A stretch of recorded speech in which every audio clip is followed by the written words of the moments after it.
Is Jaron Boots Ennis a duck? Let's get to the bottom of this. A lot of people on boxing Twitter, boxing social media are exposing Jaron Boots Ennis for not taking a fight with Vergil Ortiz. And I don't know to what extent this is legit, guys. This is something that Vergil has addressed. At this moment of the time where I'm making this video, Boots hasn't, addressed it. He's set to make a public statement about it. But right now, Vergil's the only one that spoke on it. He talked about how, they were going to make a fight. They were in talks to make a fight with Boots Ennis. Didn't go down. Boots declined the offer, allegedly. And I say this all allegedly because we don't know. I always tell you guys that there's three sides to every story. There is what he said, they said, and then the truth. So ultimately, we're not going to know what happened, but I do get a little bit curious. It's an interesting take because if you look at Vergil Ortiz, you look at Boots Ennis, Vergil's probably the more fan-friendly fighter between the two, right? I think that's fair to say. Like, if they had a fight in Philly, they're gonna go crazy for Boots, but I think if they had it anywhere else, that a lot of the Mexican fans would show out and support Vergil, and I think people would want Vergil to win, but I don't consider Vergil Ortiz the favorite in that fight. So it's interesting to hear that Boots doesn't want to take it. If that is the case, I don't blame them because ultimately, Vergil is a dangerous fighter. I don't care what they say. And people are missing the fact that, in his last performance, Boots said, I don't want to make 47 anymore. It's difficult for me. It might be time to go to 54. And then your first fight at 54 is Vergil Ortiz, somebody who's fought there already. So maybe they're thinking in the back of their mind, wait, is this the guy we want to go after in our debut fight at 154? Or do we want to fight somebody else, just get our feet wet at 154, and then we'll move on to a Vergil Ortiz and a potential mega fight? It's a big fight no matter what. I don't care what anybody says. People can say Vergil Ortiz is going to be undermatched against Boots because Boots just has too many tools for Vergil. And I think that's what we're all thinking, right? But it doesn't matter because ultimately that's a big fight no matter what.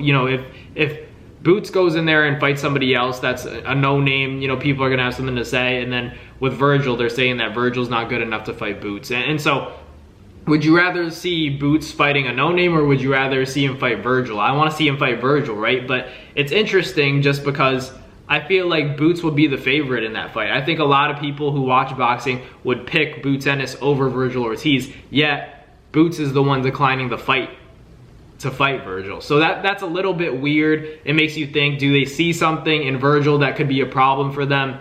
Does he hit too hard? Is he too big of a puncher to the point where we can't negate, every option that he has, whether it's, a big shot to the body or if it's something up top to the head? Whatever the case may be, there's some sense of insecurity if they can't trust their skills in Boots Ennis to make a fight with Vergil Ortiz. That's just what I see. If this is true, this is all alleged stuff that Boots declined the offer with Vergil Ortiz for a big fight. It is a big fight at 154 because ultimately Boots has to get it popping. That's the bottom line of it. I like Boots. He's one of my favorite fighters to watch.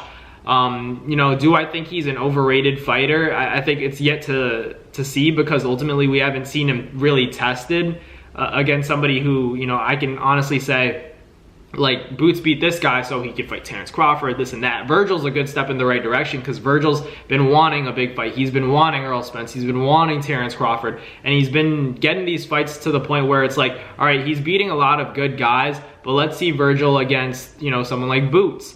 And now that has finally kind of come across the table and we're hearing that Vergil's the one that was down for it, but Boots isn't, that's a little bit weird because you would think that, Boots would get excited to fight Vergil Ortiz and start licking his chops and saying that, Vergil's food if I ever get my hands on him. You'd think that's what Boots is thinking, right? But if he's the one declining the fight, that makes you think, oh man, like, I favored this guy. I favored Boots to win this fight, and now he's looking like he's not that confident against a guy like Vergil. Why would you not take that fight? It's such a big fight, and a lot of people are criticizing Boots because he hasn't fought anybody notable, and he's in the conversation. He's calling out guys like Spence. He called out Terrence Crawford. He really wants the Crawford fight, but you have to make steps and strides to get to that point, and I think Vergil Ortiz would have been a great step in the right direction, but we're favoring you to win that fight over Vergil, and you still don't want to take it.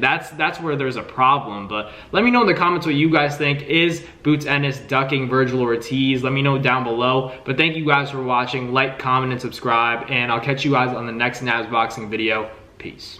That's going to do it for another Nads Fight Media video, guys. Thank you guys so much for watching. It's been your boy, Matt Nabong, with another video. Hope you guys enjoyed it all. Thank you guys for the constant support. Salute to y'all always. It's been your boy.